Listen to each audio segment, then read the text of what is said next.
تو پھر تو مجھے اپنی فکر آخرت کی کرنی چاہیے.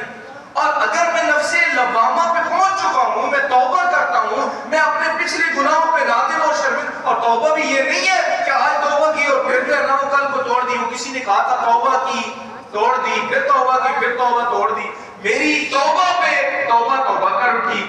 یہ نہ ہو, یہ توبہ نہیں ہے, یہ رب کے ساتھ مذاق ہے کہ آج رات کو آپ اپنے رب سے جو ہے نا وہ استغفار کریں, اپنے گناہوں کی معافی مانگیں, کل کو میں خود کو انہی گناہوں میں پھر جو ہے نا وہ شامل ہو جاؤں. پھر یہ توبہ نہیں ہے, یہ رب کے ساتھ مذاق ہے خاطر جی بکا. تو ہم نے یہ دیکھنا ہے, ہم نے یہ سوچنا ہے, ہم نے اپنے آپ کا محاسبہ کرنا ہے.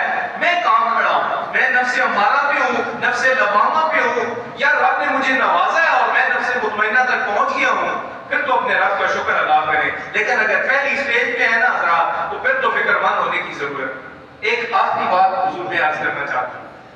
سورہ المدثر میں اللہ تبارک و تعالی نے ایک قیامت کا ایک منظر جو ہے نا وہ بیان کیا. اللہ تبارک و تعالی نے فرمایا کہ جب جنتی جنت میں چلے جائیں گے نا اور جہنم والے جہنم میں چلے جائیں گے, تو جنتی جہنمیوں سے ایک سوال کریں. یہ بھی وہ پچھلی تین باتیں نفس امارہ, لوامہ اور مطمئنہ, یہ سبق ہے, اس سبق کو پلے باندھیے گا, یہ یاد رکھنا ہے. اور دوسرا آگے سورہ مدثر بات کہ جنتی جہنمیوں سے سوال کریں گے ما سلککم فی سقر, تمہیں کس چیز نے جہنم میں ڈال دیا. یہ بڑی پتے والی بات ہے, آگے چلیں گے نا رونگٹے ہمارے خود ہی کھڑے ہو جائیں گے. تو جو پہلا جواب جہنمی دیں گے نا, وہ کہیں گے قالوا لم نک من المصلین, ہم نماز نہیں پڑھتے. پہلی بات ہی ایسی کر دی کہ ہم بھی پھنس رہے ہیں. کہا کہ تمہیں کس چیز نے جہنم میں داخل کیا, تو وہ پہلا جواب دیں گے قالوا لم نک من المصلین, ہم نمازیں نہیں پڑھتے تھے. ہم کیا کرتے ہیں, میں بڑا خوش ہوتا ہوں شہر, ہم پینڈو لوگ ہیں, میں بڑا خوش ہوتا ہوں شہر میں آ کے. حضرات شہروں میں آج مسجدیں الحمدللہ بڑی آباد ہیں, یہ آپ زیادہ بہتر جانتے ہو. پینڈو لوگ جو ہے نا, ہم نئے نئے ماڈرن ہو رہے ہیں, اور ہماری مسجدیں بالکل ویران پڑی ہوئی ہیں. لوگوں کا اس طرف دھیان ہی نہیں ہے, سوائے چند بابوں کے مسجد میں اور کوئی نہیں ہوتا. حضرت مولانا روح رحمۃ اللہ تعالیٰ علیہ کے بارے میں آتا ہے نا, آپ فرماتے ہیں کہ اگر کسی سے زندگی کی حقیقت پوچھنی ہو تو کسی بابے سے پوچھنا جس نے زندگی گزاری ہوئی ہو, زندگی کے تجربات میں سے گزرا ہوا ہو, وہ تمہیں زندگی کی حقیقت بتائے گا. اور فرمایا بڑے سیانے اور بخت والے ہوتے ہیں وہ لوگ جو وقت پہ زندگی کی حقیقت کو سمجھ جاتے ہیں کہ بھائی یہ تو پانی کا بلبلا بھی بڑا کوئی طاقتور ہے, ہم تو اس سے بھی کمزور ہیں. آج تو ویسے بھی بہت بڑی سستی ہو چکی ہے, چلتا پھرتا بندہ دنیا چھوڑ کے چلا جاتا ہے. تو آپ کسی سیانے بابے سے ملنا, اس سے پوچھنا زندگی کی حقیقت کیا ہے, وہ تمہیں بتائے گا. ہم جب نئے نئے ماڈرن ہوتے ہیں پھر نماز چھوڑ دیتے ہیں, ہم دنیا داری کی طرف چلے جاتے ہیں. تو رب فرماتا ہے جنتی جہنمیوں سے پوچھیں گے بھئی ما سلککم فی سقر, پہلی بات ہوگی قالوا لم نک من المصلین, ہم نماز نہیں پڑھتے تھے. دوسری ہوگی ولم نک نطعم المسکین, ہم مسکینوں کو کھانا نہیں کھلاتے تھے. نہ پہلی عادت ہم میں صحیح ہے, نہ دوسری ہم کسی کو کھانا کیا کھلانا, کوئی مانگ لے تو پہلی بات ہم سے یہی ہوتی ہے. پیشہ وروں کے تو شاید میں بھی خلاف ہوں, لیکن پہلی بات یہ ہوتی ہے جا بابا معاف کر. لیکن رب فرما رہے ہیں کہ وہ کہیں گے ہم نماز نہیں پڑھتے تھے, ہم مسکینوں کو کھانا نہیں کھلاتے. تیسری سنیے گا حضرات, جس میں ہم سارے پھنسے ہوئے ہیں, وَكُنَّا نَخُوضُ مَعَ الْخَائِضِينَ, ہم بے تکی اور فضول باتوں میں الجھے رہتے تھے. ہم کیا کرتے ہیں, سارا دن ہماری کوئی مقصد گفتگو ہوتی ہے, آپس میں کر کر کے تھکتے ہیں تو وہ موبائل کی سکرولنگ شروع ہو جاتی ہے, اور فیس بک اور واٹس ایپ پہ ہم یوز کرتے, بے تکی باتیں, بے مقصد باتیں جس میں ہم سارے پھنس سے پڑے. وَكُنَّا نَخُوضُ مَعَ الْخَائِضِينَ, ہم فضول باتیں کرتے رہتے تھے, فضول باتوں میں اپنا جو ہے نا وہ وقت برباد کرتے تھے. ایک آخری ہم نے ہے الحمدللہ, وَكُنَّا نُكَذِّبُ بِيَوْمِ الدِّينِ, اور وہ کہیں گے ہم آخرت کے دن کو جھٹلاتے تھے جس کا آج ہم سامنا کر رہے ہیں. لیکن الحمدللہ ہمارا ایمان ہے, ہم نے اس طرف جانا ہے, ہم نے رب کی بارگاہ میں حاضر ہونا ہے. حضرات جی وقار, اس حاضری کے لیے تیاری کرنی پڑے گی, ورنہ اگر سعد ابن معاذ رضی اللہ تعالیٰ عنہ کو قبر دبا رہی ہے نا, تو حضرت اماں عائشہ سے حضور فرما رہے ہیں, اے عائشہ اگر کسی کو قبر نہ دباتی تو وہ میرے سعد ابن معاذ کو نہ دباتی, لیکن اگر چھوڑا اس سے نہیں ہے تو چھوڑے گی وہ کسی کو بھی نہیں. اس لیے حضرات اگر ہم اس اندھیری کوٹڑی کے لیے کوئی آج تیاری کر لیں تو یہ گھاٹے کا سودا نہیں. اور میں بس ایک پتے کی بات عرض کرنا چاہتا ہوں.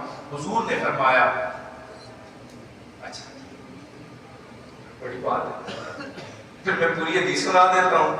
حضور نبی رحمت صلی اللہ علیہ وسلم کے غلام تھے نا, تو وہ سفر پہ گئے ہوئے تھے, تو راستے میں انہوں نے پڑاؤ کیا. جب پڑاؤ کیا تو انہیں اس جنگل میں بیابان میں جو ہے نا وہ قرآن مجید کی تلاوت کی آواز آنے لگی. تو انہوں کو بڑے حیران ہوئے, ادھر ادھر بڑا دیکھا کہ کون ہے جو تلاوت کر رہا ہے. تو کوئی بندہ نظر نہ آیا. تو وہ صحابی تھے اللہ کے محبوب کے, انہیں پتا تھا کہ ہر مسئلے کا حل ایک بارگاہ سے تو ضرور ملے گا, چلو وہاں جا کے پوچھیں. مدینے پہنچے, اللہ کے محبوب سے ملاقات ہوئی اور عرض کرنے لگے, کریم آقا ایک بات میرے سامنے آئی ہے, وہ میں آپ کی گوش گزار کرنا چاہتا ہوں تاکہ کوئی میرے دل کی تسکین ہو جائے.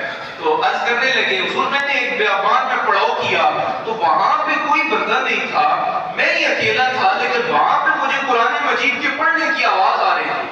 تو پتہ نہیں کون تھا وہ جو وہاں قرآن مجید پڑھ رہا تھا. حضور نے فرمایا وہ میرا ایک غلام تھا کہ جو دنیا میں سورہ ملک کی تلاوت کیا کرتا تھا, آج قبر میں بھی وہ سورہ ملک کی تلاوت کرتا ہے. ماشاءاللہ. اور حضور نے فرمایا ایک تو ہے نا سورہ ملک, اس کا نام 29ویں پارے کی پہلی سورت ہے اور صرف 30 آیات ہے.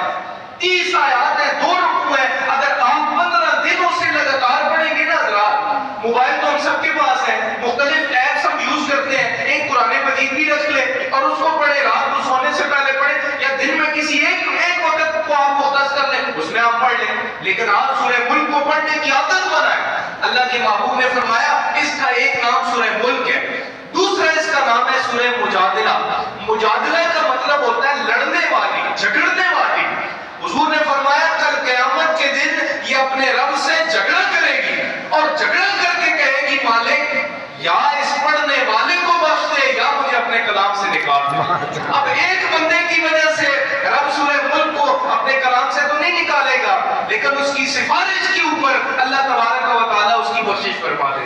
اللہ جی وقار بزرگ فرماتے ہیں کہ یہ قبر میں یہ سورہ مبارکہ یہ نور بن کے اترے گی. جب قبر کی وحشتوں اور تنگیوں اور اندھیروں سے میں اور آپ ہم گھبرا رہے ہوں گے, اگر ہم نے سورہ مبارکہ کی تلاوت کو اپنا معمول بنایا تو حضرات یہ پھر قبر میں روشنی بھی بن کے آئے گی, نور بن کے آئے گی, میری اور آپ کی تسکین کا سامان بھی کرے گی.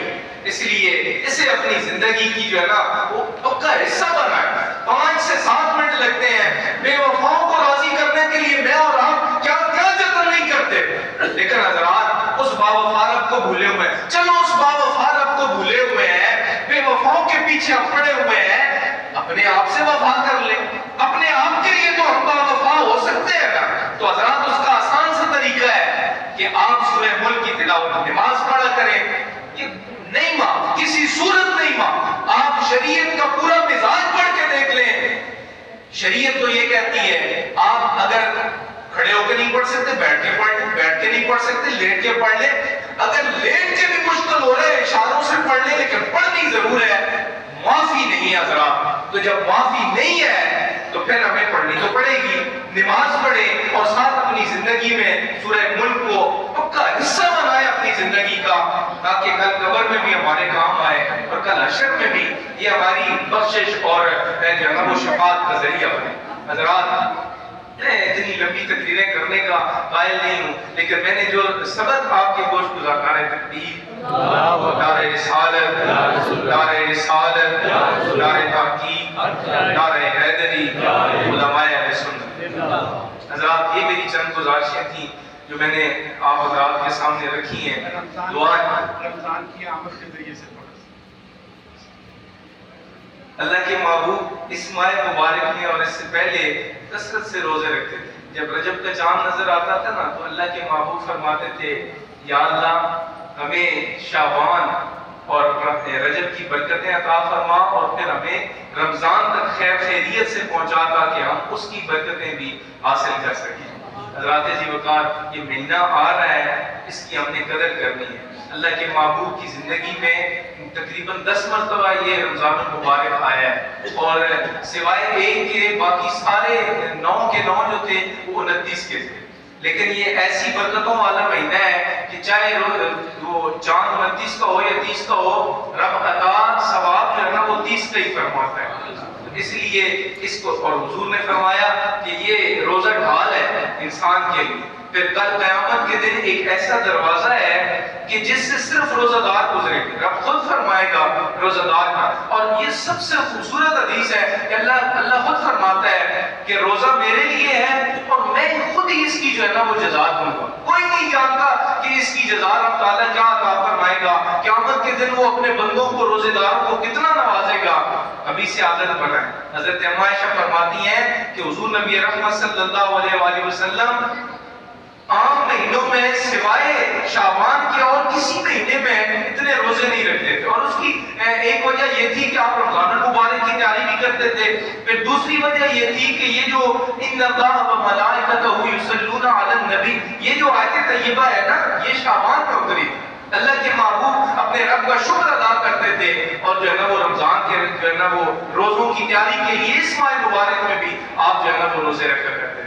تو اگر اللہ تبارک و تعالی ہمت اور توفیق دے اور صحت اجازت دے تو یہ ضرور رکھیں، اور پھر رمضان المبارک کی تیاری کریں، اور یہ ٹارگٹ بنائیں کہ آج کی رات بھی اور پھر رمضان المبارک میں بھی میں اپنے پچھلے گناہ بخشواؤں اور آنے والی زندگی میں ان راہوں کا مسافر بنوں کہ جو راہیں جنت تک مجھے لے جائیں۔ کیوں؟ اور حضرت اما رابعہ بصریہ رحمۃ اللہ تعالی علیہ آپ فرماتی تھی کہ میں رب کی عبادت اس لیے نہیں کرتی کہ مجھے جنت مل جائے، جنت کی لالچ کی وجہ سے میں نہیں کرتی، یا میں دوزخ کے ڈر سے نہیں کرتی، بلکہ میں اس لیے اپنے رب کی عبادت کرتی ہوں کہ میرا رب عبادت کے لائق ہے۔ اور پھر لیکن ہم ہیں بڑے گنہگار، وہ تو تقوی کے پہاڑ لوگ تھے، ہم بڑے گنہگار لوگ ہیں۔